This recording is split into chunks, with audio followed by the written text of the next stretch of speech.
Bulgarians are casting their ballots in the country's 5th parliamentary election in 2 years. The two coalitions in the running want to maintain support for Ukraine, and a new parliament will determine the country's path towards joining the Eurozone. An interim government is currently in charge of the Black Sea country after a series of political coalitions collapsed due to no confidence votes and political infighting. Our correspondent Pablo Gutierrez is in Sofia. Good to see you, Pablo. Now, what are you hearing from voters? Well, voters here tell me that the number one thing they crave is political stability. For the past 2 years, an interim government has been taking care of the business of government.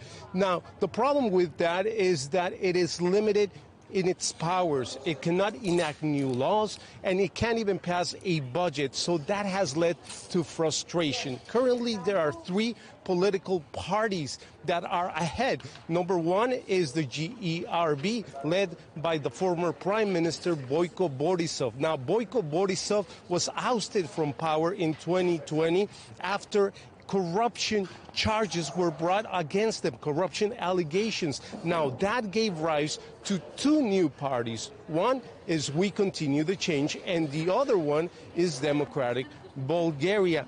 These parties, their DNA is completely different from the GERB, and that is one of the issues. Political analysts tell me that even in the slim likelihood that they are able to form a grand coalition, they would have to make very large concessions, and that could weaken the cooperation and the working of a new coalition. And then the problem with that is, how do they justify to their voters that they are working with a party that they were created to oppose from day one?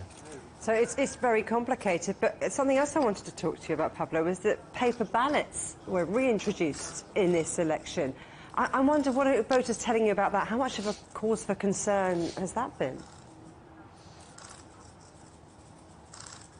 Well, they are concerned, and that is because there have been in the past anomalies with the votes. Now, right now, they can vote either with the paper ballots or using the voting machines.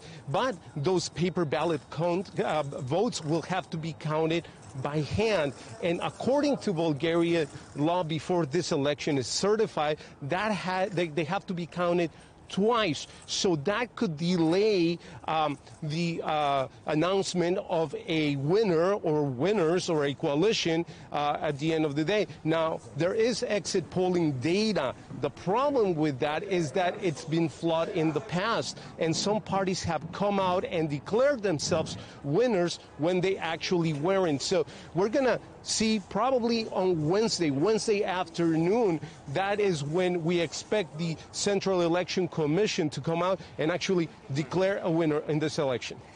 And in the meantime, you'll keep us up to date on what's happening. Pablo Gutierrez in Sofia, thank you.